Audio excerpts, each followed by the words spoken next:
थोड़ी देर में US Ukraine की सैन्य बैठक होने वाली है। पेंटागन अफसरों से मिलेंगे यूक्रेन के रक्षा मंत्री। रूस पर लॉन्ग रेंज हमलों की अनुमति मिल सकती है इस बैठक में। बहुत बड़ी खबर है, क्रेमलिन में ड्यूमा डिफेंस कमेटी की बैठक। अमेरिकी हथियारों से हमले का बड़ा जवाब, ये कहा है रूस ने। लेकिन एक और बड़ी खबर है, यूक्रेन और अमेरिका की बैठक से पहले रूस के हमले। खार्किव पर रूस के बड़े हवाई हमले। रूस के हमलों से 12 मंजिला इमारत नष्ट। खार्किव पर रूसी हमले में 2 लोगों की मौत।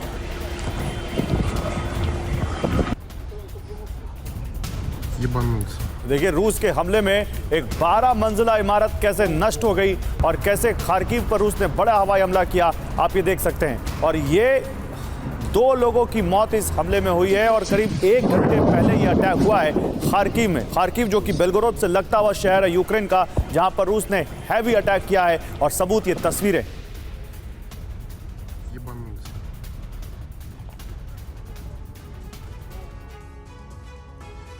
तो रूस और अमेरिका के बीच सीधी जंग का खतरा बढ़ता जा रहा है। अब से थोड़ी देर बाद यूक्रेन और अमेरिका की high level military diplomat meeting होने वाली है और इस मीटिंग में यूक्रेन पर लगाए अमेरिकी प्रतिबंध खत्म हो सकते हैं।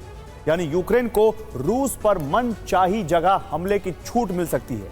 मॉस्को का क्रेमलिन हो या रूस का एटमी हथियार बेस, सब यूक्रेन के टारगेट पर आने वाले हैं। रूस ने हमलों की आशंका को देखते हुए और डिफेंसिव और ऑफेंसिव ऑपरेशन शुरू कर दिया है। देखिए क्या है यूक्रेन का प्लान और इसके हमले कैसे पूरे यूरोप और अमेरिका को एटमी अग्नि में झोंक सकते हैं। निश्चित हो चुका है कि अब रूस यूक्रेन का युद्ध नेटो बनाम रूस में तब्दील होने वाला है।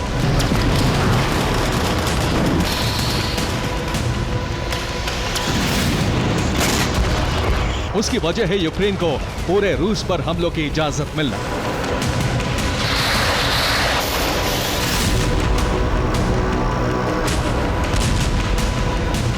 अभी रूसी धरती पर कुर्स्क, वोरोनिश, ब्रियांस्क और बेलगोरोद तक जंग सीमित है और ये सभी रूसी इलाके यूक्रेन की सीमा से सटे हुए हैं।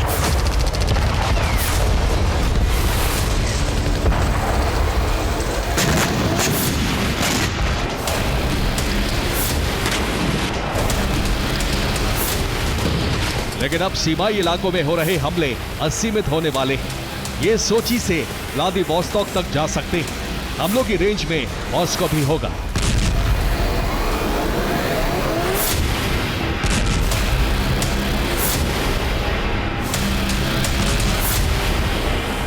क्योंकि अमेरिका रूस के हर क्षेत्र पर हमले करने की रणनीति बना रहा है।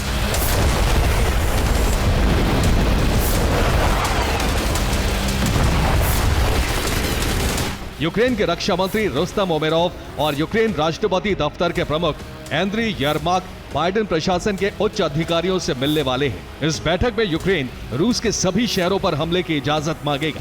माना जा रहा है कि अमेरिका यूक्रेन के हमलों की रेंज से प्रतिबंध हटाने वाला है। इसी बैठक में रूस के उन टारगेट की जानकारी सौंपी जाएगी जो यूक्रेन की हिट लिस्ट में शामिल है।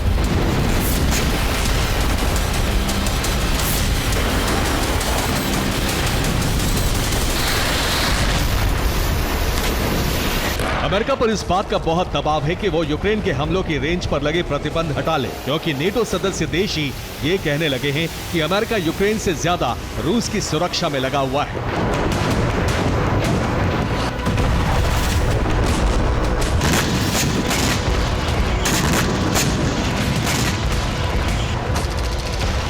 रूस के पड़ोसी देश अमेरिका पर दबाव बना रहे हैं कि खुद जंग लड़ने से बेहतर है यूक्रेन को हमलों की छूट दी जाए। और सिर्फ रूस के पड़ोसी देश ही नहीं बल्कि कई देश इस बात पर सहमत हैं।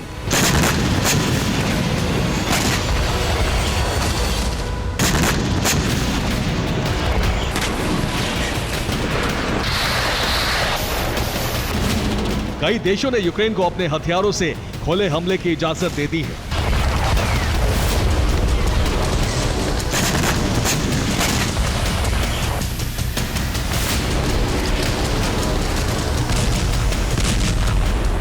यूरोपियन यूनियन के विदेश मंत्री जोसेफ बोरेल ने कहा है कि हमें यूक्रेन के हथियार प्रयोग से प्रतिबंध हटाने चाहिए। चेक रिपब्लिक के राष्ट्रपति पेत्र पावेल ने कहा है कि हमले कहां करने हैं, ये यूक्रेन को तय करने का अधिकार मिले। नीदरलैंड्स के रक्षा मंत्री ओनो एशलेशम ने कहा है कि F-16 जेट से यूक्रेन मनचाही जगह हमले कर सकता है।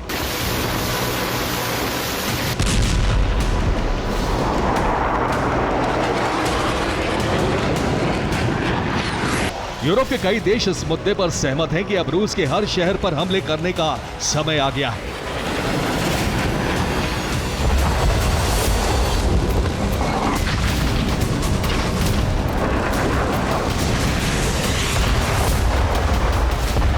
आसार है कि उमेरोव और अमेरिकी प्रशासन के अधिकारियों की बैठक में यूक्रेन पर लगाए गए प्रतिबंध हटाए जाएंगे और उसके बाद रूस के कई शहर यूक्रेन के रेंज में होंगे।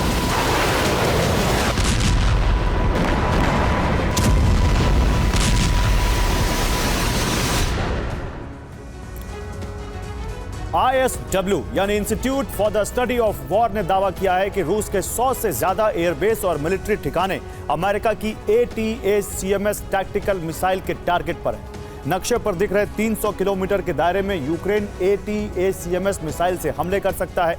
यूक्रेन ने जो नई बैलिस्टिक मिसाइल बनाई है उसकी रेंज 700 किलोमीटर तक है, यानी रूस की राजधानी तक इस मिसाइल की रेंज में आ रही है। रूस ने इन हमलों से बचने के लिए आत्मरक्षा की तैयारी शुरू कर दी है। रूस का पहला प्लान है यूक्रेन बॉर्डर से सटे उन इलाकों को सुरक्षित करना जो ATACMS मिसाइल की रेंज में आ रहे हैं। रूस ने कुर्स्क के खलिनो एयरबेस, वोरोनिश के बाल्टीमोर एयरबेस और बोरिसोग्लेब्स एयरबेस पर तैनात एटमी बॉम्बर, फाइटर जेट और सैन्य उपकरण इस मिसाइल की रेंज से बाहर हटाने शुरू कर दिए। यानी यूक्रेन बॉर्डर से सटे पूरे इलाके से अहम हथियार सुरक्षित दूरी पर पहुंचाए जा रहे हैं।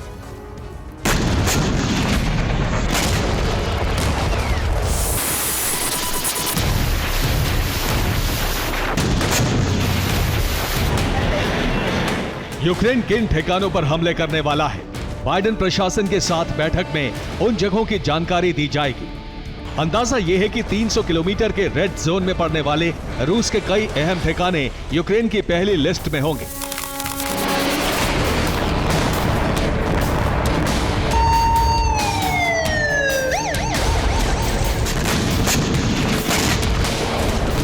इन टारगेट में रूस के उद्योग, हथियार गोदाम, सैन्य बेस और एयर बेस हो सकते हैं। बीते हफ्ते से ही यूक्रेन रूस के ऑयल डिपो और ऑयल रिफाइनरीज पर हमले कर रहा है।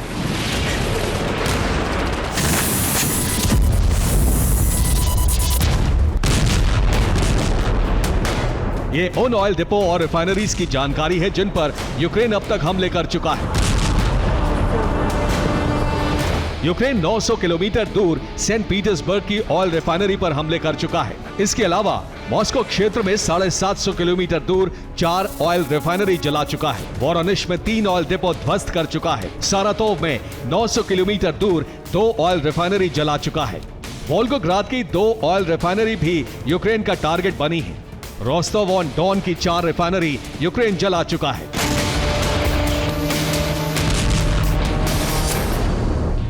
लेकिन अब यूक्रेन रूस के सैन्य बेस, एयर बेस और मिसाइल ठिकानों पर हमले करने वाला है।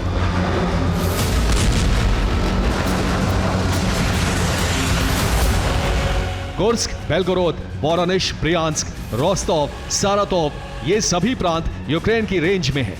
इन प्रांतों में जहां जहां एरोप्लेन के निशाने लगे हैं वो एयर बेस और हवाई पट्टियां हैं। सभी ठिकाने यूक्रेन का टारगेट हैं और जहां जहां सैनिक और सैन्य वाहन खड़े हुए हैं वो सभी रूस के सैन्य बेस हैं जिन पर यूक्रेन के मिसाइल हमले हो सकते हैं। इसके अलावा क्रास्नोदर में बने पुतिन के बंकर भी यूक्रेन के निशाने पर हैं।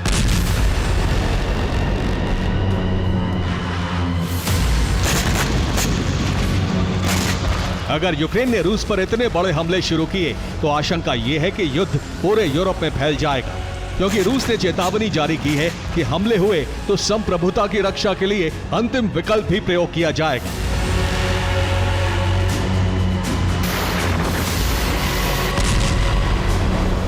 रूसी फॉरेन इंटेलिजेंस सर्विस SVR के प्रमुख सर्गेई नारिश्किन ने कहा है कि अमेरिका अंतर्राष्ट्रीय सुरक्षा ढांचे का संतुलन बिगाड़ रहा है। इस चेतावनी के बाद ट्रंप ने कहा है कि बाइडेन सरकार ये सुनिश्चित करे कि परमाणु हथियारों का इस्तेमाल न हो।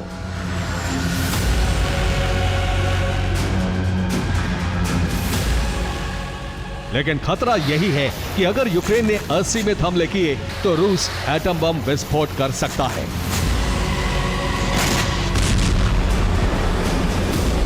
Bureau report, TV9, Bharatvarsh.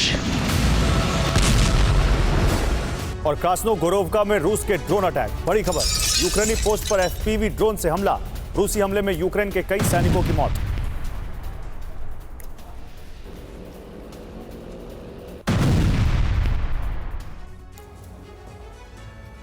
तो सोमवार को यूक्रेन पर रूस के जबरदस्त हमले के दौरान यूक्रेन का एक F-16 भी भस्म हो गया। रूस F-16 को खत्म करने की तैयारी कई महीनों से कर रहा था और F-16 के खात्मे की शुरुआत हो गई है। यूक्रेन में अमेरिकी लड़ाकू विमान कैसे गिरा, इस पर यूक्रेन और अमेरिका दोनों खामोश हैं। दावा किया जा रहा है कि यह रूस का षड्यंत्र हो सकता है। दावा यह भी कि पायलट की गलती या फिर वायुसेना और थल सेना के बीच तालमेल की कमी से यूक्रेन को F-16 गंवाना पड़ा है। यूक्रेन को सिर्फ 6 F-16 की सप्लाई की गई है और अब एक विमान गंवाने के बाद यूक्रेन से पेंटागन तक खलबली मच गई।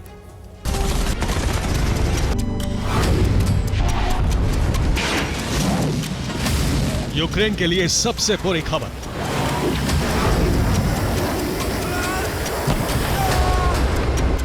यूक्रेन के लिए बहुत बड़ा नुकसान।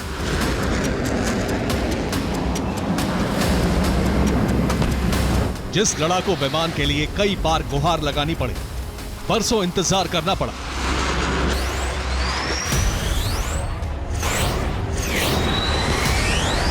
यूक्रेन में उस फाइटर जेट को आए 1 महीना भी नहीं हुआ कि यूक्रेन ने एक F-16 को गंवा दिया है।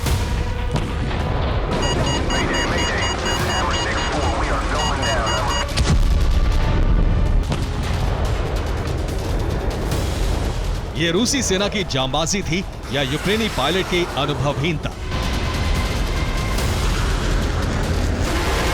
ये F-16 को गिराने के लिए सटीक हमला था या फिर पायलट की चूक से एक हादसा?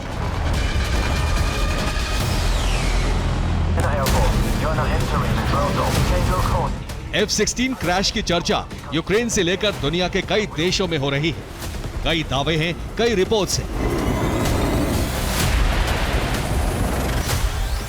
यूक्रेन में F-16 गिरा या गिराया गया, या फिर यूक्रेन अभी F-16 के इस्तेमाल के लायक हुआ ही नहीं है।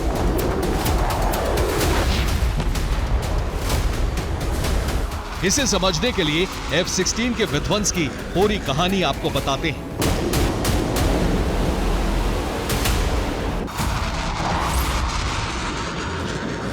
तारीख 26 अगस्त, दिन सोमवार। यूक्रेन पर रूस से शुरू हो चुकी थी मिसाइलों की बरसात।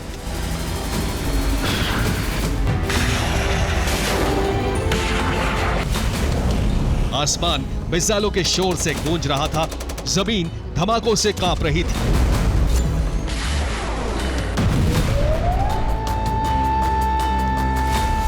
मुश्किल की इसी घड़ी में यूक्रेन के एक एयरबेस से F-16 फाइटर जेट ने उड़ान भरी।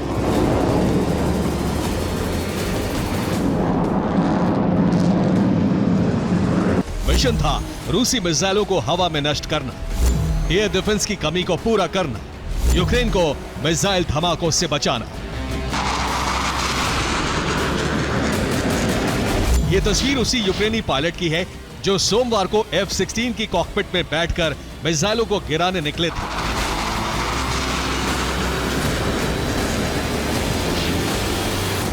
यूक्रेन के इस पायलट का कॉल साइन था मूनफिश। अमेरिकी फाइटर जेट की ट्रेनिंग पूरी कर चुके यूक्रेनी पायलट एलेक्सी मेस ने अपना काम बखूबी निभाना शुरू किया। हवा में रूसी मिसाइलें टुकड़ों में बदलने लगी।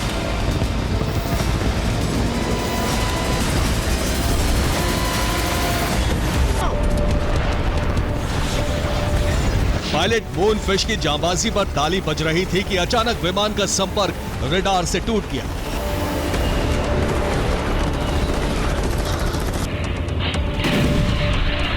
अब यूक्रेन से रिपोर्ट आई है कि अमेरिका का फाइटर जेट उस दिन क्रैश हो गया।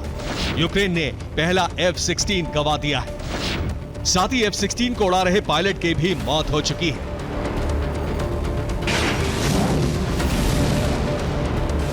अब सवाल है कि आखिर अमेरिका का ये ताकतवर फाइटर जेट कैसे गिरा। F-16 यूक्रेन की सीमा में ही उड़ान भर रहा था, हवा में रहकर रूसी मिसाइलों को नष्ट कर रहा था। तो क्या उन्हीं में से किसी मिसाइल से फाइटर जेट की टक्कर हो गई? यूक्रेन क्रैश की बात तो कबूल रहा है, लेकिन विमान कैसे गिरा इसको लेकर अलग अलग दावे हैं।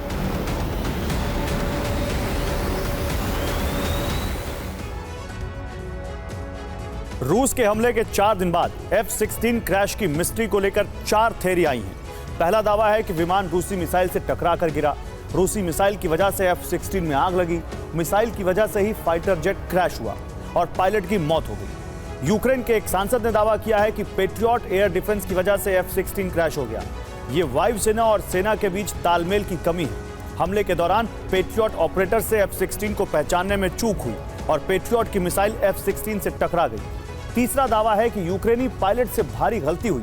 F-16 उड़ाने की ट्रेनिंग मिली जरूर है, लेकिन यूक्रेनी पायलट नौसिखिया है और F-16 में सवार होकर पायलट पहली बार ऐसे मुकाबले में उतरा था जब दूसरी तरफ से लगातार मिसाइलें आ रही थी। पायलट से रूसी मिसाइल गिराने के दौरान चूक हुई और विमान हादसे का शिकार हुआ। चौथा दावा बेहद अहम है। कहा जा रहा है कि यूक्रेनी पायलट नहीं, बल्कि उस दिन किसी अज्ञात पायलट ने F-16 उड़ाया। दावा है कि रूसी एजेंट यूक्रेन का विमान उड़ा रहा था और जानबूझकर इस विमान को गिराया गया। F-16 के नष्ट होने के पीछे रूस की साजिश है।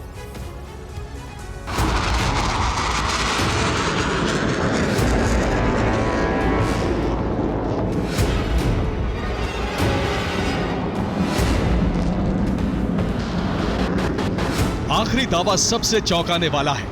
क्या वाकई F-16 के कॉकपिट में उस रोज कोई अजनबी दाखिल हुआ? यह दावा दमदार इसलिए क्योंकि रूस यूक्रेन जंग में ऐसा हो चुका है। आपको याद होगा, रूस के कुछ पायलट्स ने बगावत की थी। कई रूसी फाइटर जेट यूक्रेन आ गए थे। ज़ेलेंस्की सरकार ने रूसी पायलट को इनाम दिया था। यूक्रेन ने रूस के बागियों को मोटी रकम दी थी। तो क्या अब रूस भी उसी फॉर्मूले पर काम कर रहा है? यूक्रेन में F-16 के आने की खबर के बाद ही रूस में F-16 का खात्मा करने वालों के लिए बड़े इनाम का ऐलान हुआ था।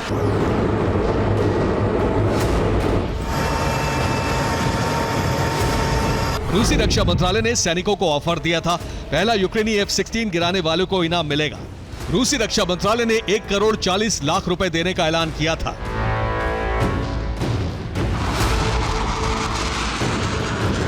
तो क्या 1 करोड़ 40 लाख रुपए जीतने के लिए यूक्रेनी F-16 को रूस के किसी सीक्रेट एजेंट ने गिरा दिया?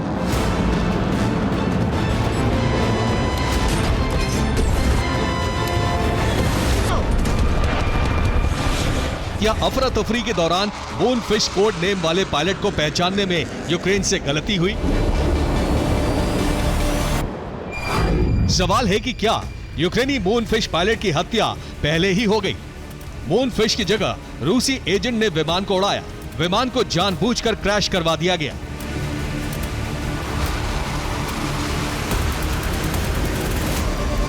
अमेरिकी मीडिया का दावा है कि यूक्रेन की ताकत बढ़ाने के लिए भले ही F-16 भेजे गए, लेकिन यूक्रेन इसका सही इस्तेमाल करेगा, इस पर संदेह है।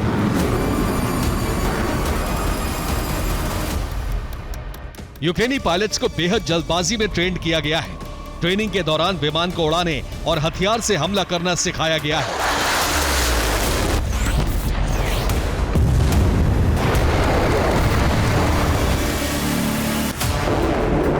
लेकिन यूक्रेनी पायलट्स के पास बेहद कम अनुभव है। मुश्किल हालातों में विमान उड़ाना नहीं आता। F-16 उड़ाने के दौरान कई गलतियां कर सकते हैं। अमेरिका भी विमान के क्रैश को लेकर कुछ खास खुलासा नहीं कर रहा है।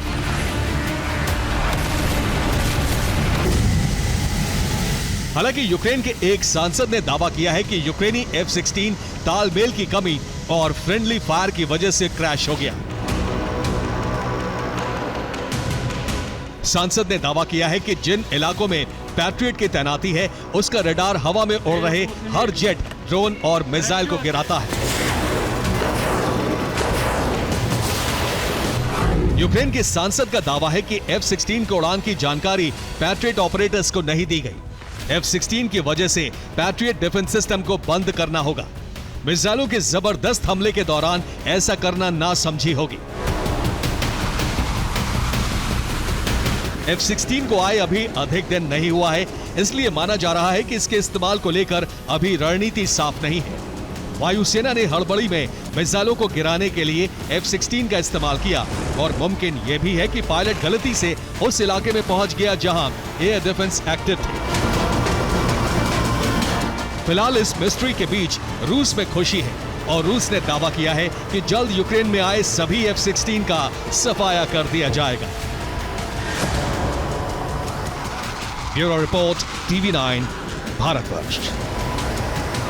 और चासिव यार में रूस के FPV ड्रोन हमले, रूसी हमले में यूक्रेनी ड्रोन कमांड पोस्ट नष्ट।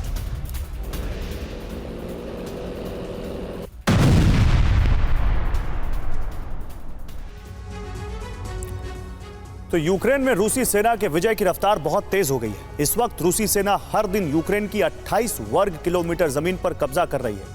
पुतिन पलटन उस पोक्रोवस्क पर विजय पताका फहराने के करीब पहुंच गई है, जिसको बचाने के लिए यूक्रेन ने कुर्स्क में आक्रमण किया था। लेकिन ज़ेलेंस्की और उनकी सेना का कुर्स्क षड्यंत्र न सिर्फ नाकाम हो गया है, बल्कि अब यूक्रेन पर कई प्रांतों को खोने का खतरा मंडराने लगा है।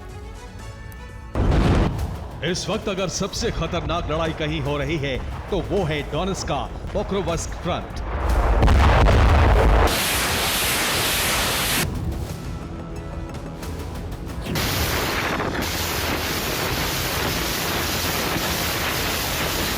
पोक्रोवस्क में रूसी सेना बहुत ही विध्वंसक हमले कर रही है। कीव जीतने से पहले रूस डोनेट्स्क पर विजय का परचम फहराना चाहता है।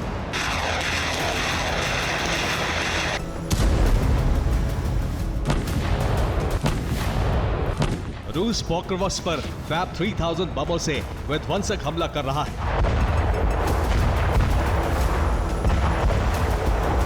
उधर रूस की पैदल सेना जमीन से धावा बोल रही है।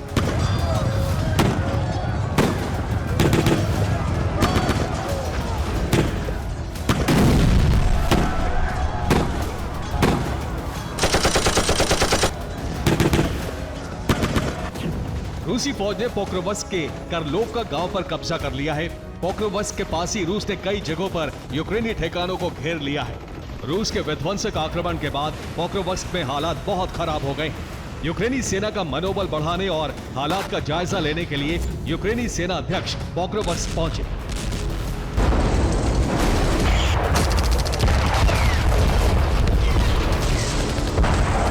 पोक्रोवस्क पहुंचे यूक्रेनी सेना अध्यक्ष अलेक्जेंडर सिर्स्की ने कहा कि रूस के हमलों की वजह से पोक्रोवस्क में हालात बेहद खराब होते जा रहे हैं।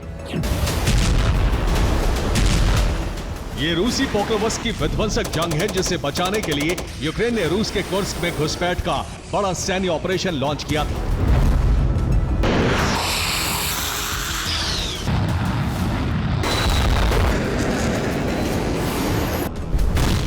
इस बात का खुलासा खुद यूक्रेनी रक्षा मंत्री ने किया था।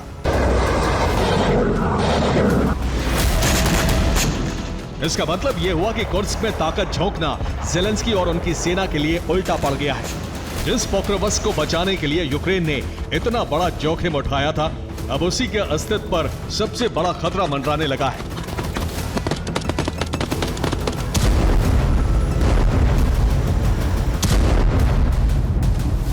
पोक्रोवस्क में रूस का सैन्य ऑपरेशन रुकने के बजाय और भी तेज हो गया है।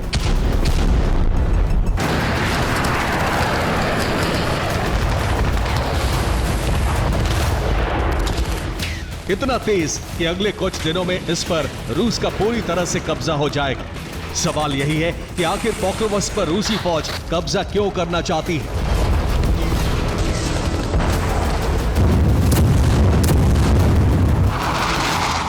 अगर इस इलाके पर रूस का कब्जा हुआ तो युद्ध क्यों और कैसे बदल जाएगा, अब इसे समझने की जरूरत है।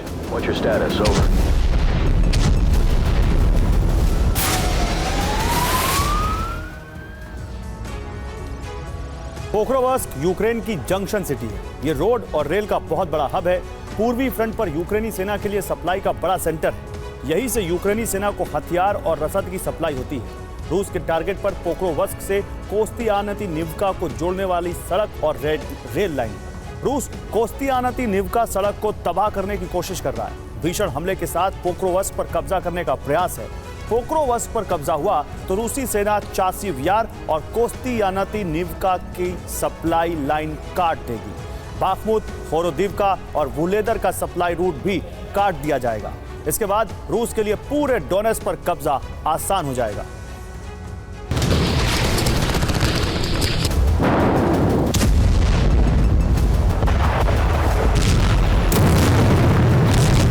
सिर्फ पोक्रोवस्क में ही नहीं, रूसी सेना ने एक साथ कई फ्रंट पर हमले तेज कर दिए। डोनेट्स्क, लुहांस्क, खार्किव और सूमी में बारूदी वज्रपात हो रहा है। लुहांस्क के स्तेलम खोक्का में रूस ने यूक्रेन के 2 ठिकानों पर कब्जा कर लिया।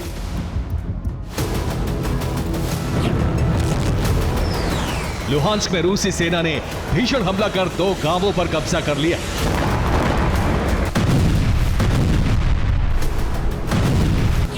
क्रेमेनिया में रूस ने यूक्रेन की टैंक ब्रिगेड को खत्म कर दिया।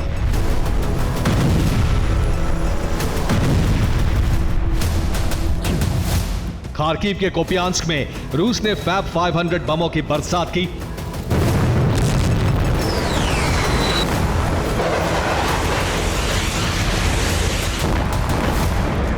कोपियांस्क में रूस के हमले में 17 यूक्रेनी सैनिक मारे गए।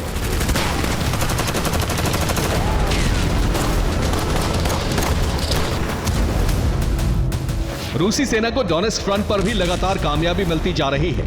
यूक्रेनी सेना के ठिकानों को मिटाते हुए रूसी सेना तेजी से आगे बढ़ रही है।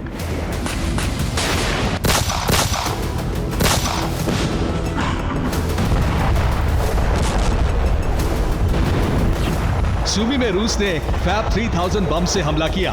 हमले में यूक्रेन का हथियार हैंगर तबाह हो गया।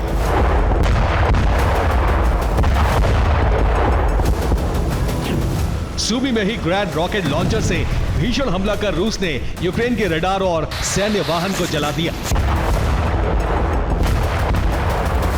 डोनेट्स्क में भी रूसी सेना ने 2 इलाकों पर विजय का परचम फहरा दिया।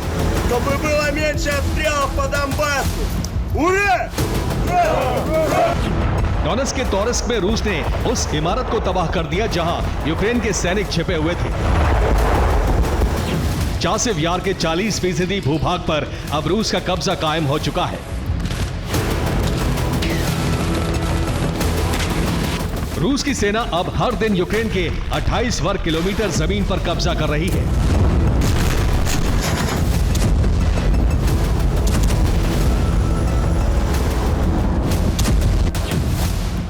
जुलाई में रूसी सेना हर दिन 5 वर्ग किलोमीटर के इलाके पर कब्जा कर रही थी। 15 अगस्त को यह रफ्तार बढ़कर हर दिन 11 वर्ग किलोमीटर तक पहुंच गई। लेकिन अगस्त के अंत में रूसी सेना हर दिन 28 वर्ग किलोमीटर की धरती पर कब्जा कर रही है।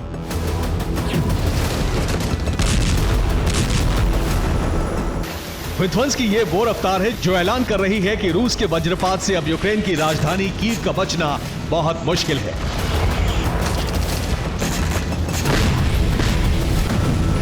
Bureau report, TV9 Bharatvarsh.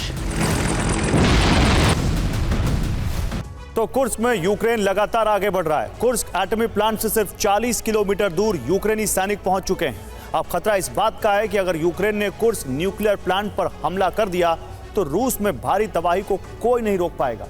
खौफनाक हालात को भांपते हुए रूस ने कुर्स्क प्लांट को अवैध किले में तब्दील कर दिया है। इसके अलावा यूक्रेनी सैनिकों को खदेड़ने के लिए एयर स्ट्राइक की जा रही है। अब यूक्रेन बैकफुट पर आ सकता है, इसलिए कुर्स्क में ज़ेलेंस्की ने बेयर ब्रिगेड उतार दी है।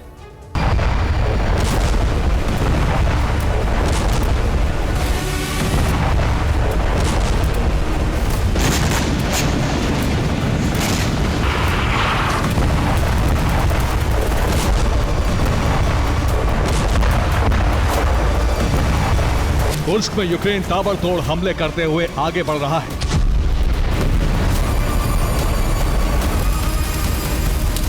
नब्बे फीसदी कुर्स्क पर यूक्रेन का कब्जा हो चुका है। बस 1-2 मिलिट्री बेस और कुर्स्क न्यूक्लियर प्लांट पर कब्जा बाकी है।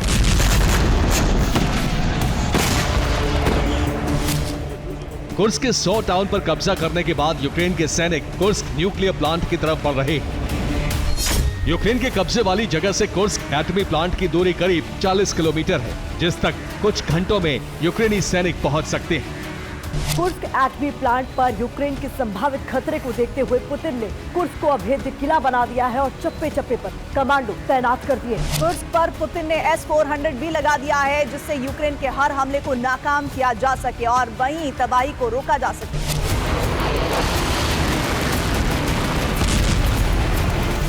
ये सैटेलाइट तस्वीरें इसी बात का सबूत हैं कि रूस कुर्स्क की सुरक्षा के लिए घेराबंदी कर रहा है। इन दोनों तस्वीरों में देखा जा सकता है कि रूस ने प्लांट के चारों तरफ घेराबंदी की हुई है, इंफ्रास्ट्रक्चर भी बनाया हुआ है। क्योंकि रूस जानता है अगर प्लांट में विस्फोट हुआ तो भारी तबाही मचनी तय है और वो तबाही किसी भी सूरत में हिरोशिमा नागासाकी से कम नहीं रहने वाली।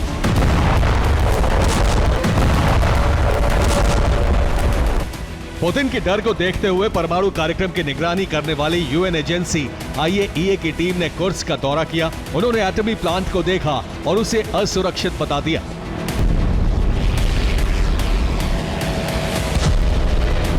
IAEA चीफ ने बताया है कि युद्ध के समय इस प्लांट पर खतरा बढ़ चुका है, जो हजारों लोगों की जिंदगी के लिए काल बन सकता है। IAEA ने यह भी बताया कि यूक्रेनी सेना लगातार मिसाइल और ड्रोन स्ट्राइक कर रही है, इससे तापमान बढ़ रहा है। अगर बेहद खतरनाक स्तर तक पहुंच गया तो विस्फोट होने से कोई नहीं रोक सकता।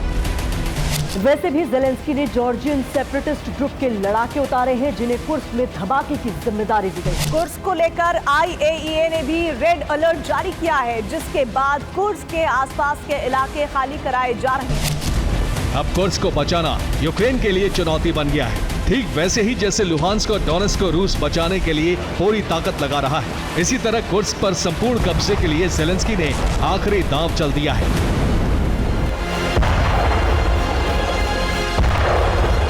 यानी अब कुर्स्क में आर पार की जंग होने वाली है। लेकिन इस युद्ध में खतरा इस बात का है कि अगर कुर्स्क एटमी प्लांट में विस्फोट हुआ तो चेर्नोबिल जैसी तबाही दुनिया फिर देख सकती है।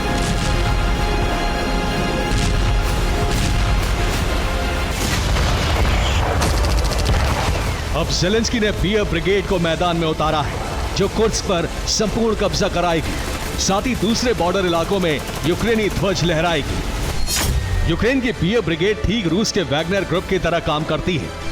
बियर ब्रिगेड भी एक प्राइवेट मिलिट्री कंपनी है, जो अब यूक्रेनी सेना के साथ मिलकर कुर्स्क में कोहराम मचाएगी। बियर ब्रिगेड को रेड आर्मी भी कहा जाता है।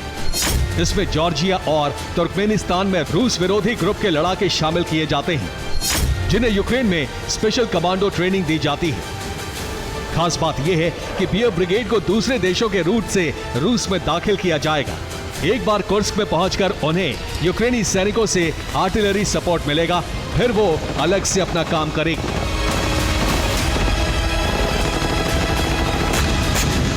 यानी ज़ेलेंस्की अब रूस की तरह प्राइवेट आर्मी को मैदान में उतारकर तबाही मचाने का प्लान बना रहे हैं। यानी अब रूस को 2 मोर्चों पर युद्ध लड़ना पड़ेगा।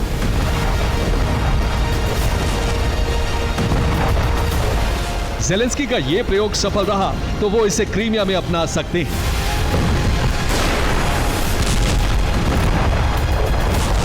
कुर्स्क के अलावा यूक्रेन दूसरे इलाकों में एनर्जी सेक्टर पर भी हमले कर रहा है।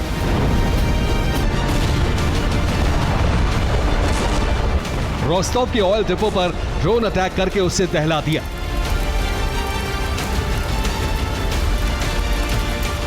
हालांकि रूस की तरफ से जवाब दिया जा रहा है। कुर्स्क में अब फाइटर जेट्स और ड्रोन से बमबारी करके यूक्रेन को अच्छा खासा नुकसान पहुंचाया है।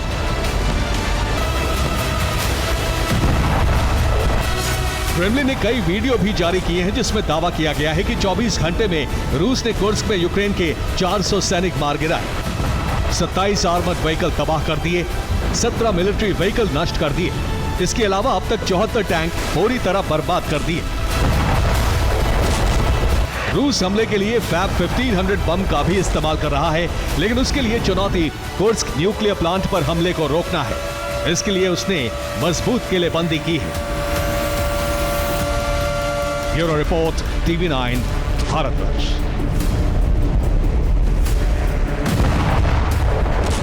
ईरान हानिया की हत्या का बदला लेने जा रहा है। इजरायल के खिलाफ ईरान का हमला शुरू होने जा रहा है। इस बात की घोषणा ईरानी सेना अध्यक्ष ने कर दी है। ईरान के खतरनाक प्लान का संकेत उस वक्त मिला जब ईरान ने अपने परमाणु कार्यक्रम को तेज कर दिया और इसी के साथ ही इजरायल और लाल सागर में ईरानी प्रॉक्सी ने विध्वंसक हमले शुरू कर दिए। माना जा रहा है कि परमाणु परीक्षण करने के बाद ईरान इजरायल को मिटाने का अभियान शुरू कर सकता है। हिजबुल्लाह के हमले से इजरायल में आपातकाल लग गया। हूती ने लाल सागर में जहाज को जिस तरह से जलाया, उसने युद्ध की आग को और भयानक कर दिया। अब बारी ईरान की है। ईरान हानिया की हत्या का ऐसा बदला ले सकता है जिसकी कल्पना किसी ने नहीं की होगी। विनाश की इस तस्वीर को देखिए। ये लाल सागर में हूती के आक्रोश का परिणाम है।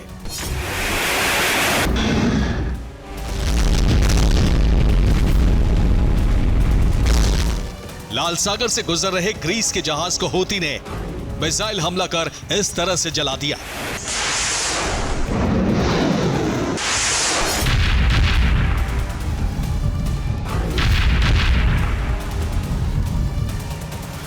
एक साथ कई धमाके हुए और ग्रीस का जहाज आग की लपटों में घिर गया।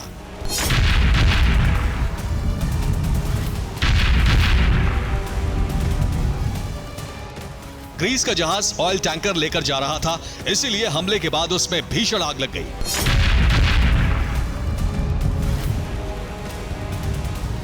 इस हमले के साथ ही हूती चीफ ने इजरायल के साथ साथ अमेरिका पर भी बड़े हमले की चेतावनी जारी कर दी है।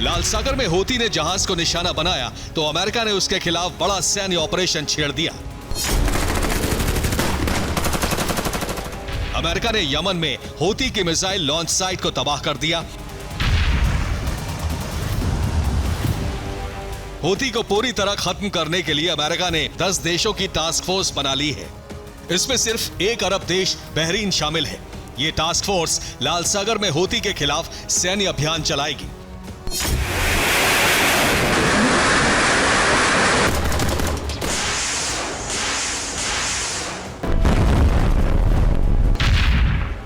हूती के साथ साथ हिजबुल्लाह भी इजरायल पर लगातार धावा बोल रहा है।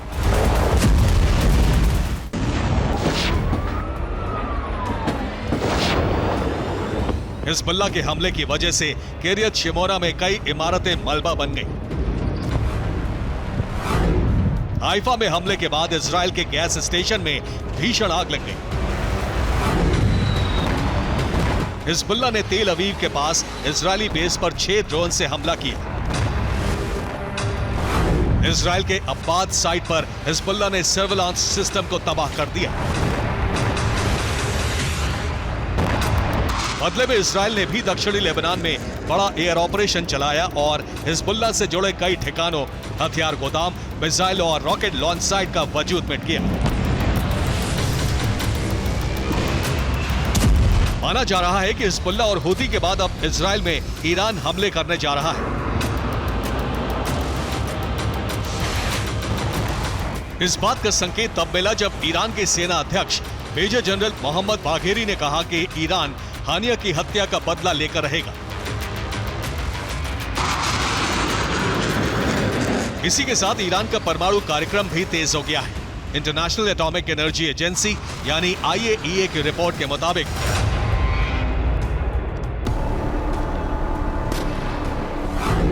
ईरान के पास इस वक्त 60% गुणवत्ता वाला 165 किलो संवर्धित यूरेनियम है। एक एटम बम बनाने के लिए 60% गुणवत्ता वाला 40 किलो संवर्धित यूरेनियम चाहिए। इस लिहाज से ईरान किसी भी वक्त 4 परमाणु बम बना सकता है।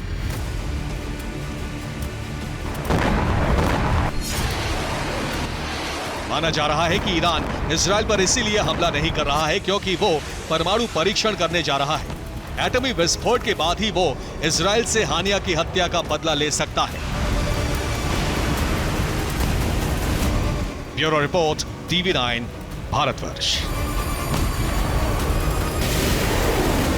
क्या टेलीग्राम के CEO पॉवेल जुरोव की गिरफ्तारी बाइडेन सरकार का फैसला है? सोशल मीडिया पर दो बड़ी शख्सियत के ट्वीट के बाद यह दावा किया जा रहा है कि फ्रांस में जो कुछ हो रहा है वो अमेरिका की प्लानिंग का हिस्सा है। बाइडेन सरकार को लेकर ऐसी चर्चा क्यों है, आप इस रिपोर्ट में देखिए। क्या टेलीग्राम के सीईओ पावेल ड्यूरोव की गिरफ्तारी सुपर पावर अमेरिका के इशारे पर की गई है? सोशल मीडिया प्लेटफॉर्म एक्स के मालिक इलॉन मस्क ने टेलीग्राम के बॉस पावेल का समर्थन किया है। उन्होंने आशंका जताई है कि इस गिरफ्तारी में बाइडेन प्रशासन शामिल हो सकता है। दावे की वजह है ये ट्वीट। दुनिया के मशहूर पत्रकार टकर कार्लसन ने अमेरिकी विदेश विभाग के पूर्व अधिकारी माइक बेंस का इंटरव्यू लिया है। अब एक्स पर पोस्ट किए गए इस इंटरव्यू का कैप्शन देखिए। कैप्शन में लिखा है, क्या टेलीग्राम के सीईओ पावेल ड्यूरोव की गिरफ्तारी में बाइडेन प्रशासन शामिल था? एक्स के मालिक एलॉन मस्क ने इस पोस्ट पर लिखा है कि यह फिक्र बढ़ाने वाली आशंका है। तमाम आरोपों के बीच फ्रांस के राष्ट्रपति इमैनुअल मैक्रों ने कहा है कि ड्यूरोव की गिरफ्तारी राजनीति से प्रेरित नहीं है। फ्रेंच कोर्ट के एक जज ने बुधवार को टेलीग्राम के बॉस पावेल ड्यूरोव को सशर्त जमानत दे दी। ड्यूरोव हफ्ते में 2 बार पुलिस के सामने पेश होते रहेंगे। इसके साथ ही उनके फ्रांस छोड़ने पर भी रोक लगाई गई है। ड्यूरोव के पास फ्रांस, रूस और यूएई की नागरिकता है। Bureau report, TV9 Bharatvarsh.